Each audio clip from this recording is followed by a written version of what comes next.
10,000 मिले गैर मान्यता प्राप्त मदरसे और 15 नवंबर तक डीएम शासन को भेजेंगे रिपोर्ट और डीएम अपने अपने जिलों की शासन को भेजेंगे रिपोर्ट। तो मुरादाबाद में सबसे ज्यादा गैर मान्यता प्राप्त मदरसे और प्रदेश में मदरसों का सर्वे 10 सितंबर से शुरू हुआ था। तो 10 सितंबर से शुरू हुआ था सर्वे का काम, जिससे मान्यता प्राप्त और गैर मान्यता प्राप्त मदरसों की रिपोर्ट आई है।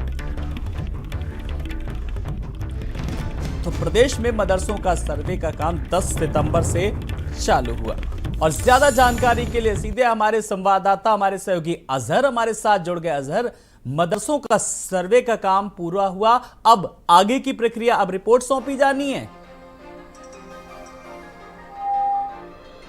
से मदरसे सर्वे का जो काम है वो कल पूरा कर लिया गया है। पूरे उत्तर प्रदेश की अगर बात की जाए तो लगभग 24,000 जो मदरसे हैं वो उत्तर प्रदेश में संचालित हैं और जिसमें लगभग 16,500 मदरसे जो हैं वो मान्यता प्राप्त है और इसी के साथ साथ लगभग 8,000 जो मदरसे हैं वो गैर मान्यता प्राप्त है, जिसकी रिपोर्ट अब डीएम, तमाम जनपदों के जो डीएम हैं उनको सौंप दी गई है और डीएम को समय दिया गया है 15 नवंबर तक के डीएम शासन को रिपोर्ट सौंपेंगे। सारी रिपोर्ट कलेक्ट करने के बाद सौंपेंगे और उसके बाद शासन इनको लेकर क्या कुछ आदेश जारी करता है, क्या कुछ कार्रवाई करता है, ये देखने वाली बात होगी। हालांकि मदरसा सर्वे को लेकर सरकार ने अपनी मंशा पूरी तरह से साफ कर दी है कि इसको लेकर किसी तरह से कोई भी भ्रम ना फैलाया जाए। मदरसा सर्वों को लेकर जो मदरसे में पढ़ने वाले जो बच्चे हैं, जो तमाम सरकारी व्यवस्थाओं से वंचित है, उन्हें व्यवस्थाएं पहुंचाना और इनको मुख्य धारा से जोड़ना है, ये सरकार ने अपनी मंशा जताई है। लेकिन विपक्ष इसको लेकर लगातार हमलावर होता नजर आता है।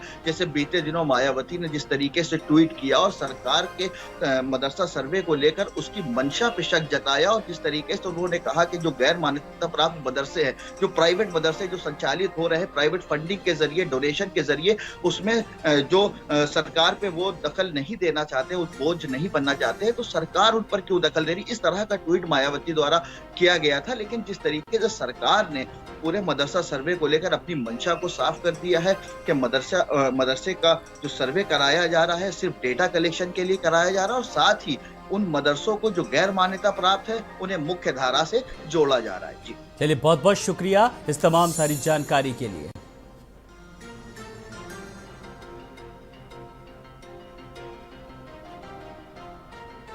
खबरों में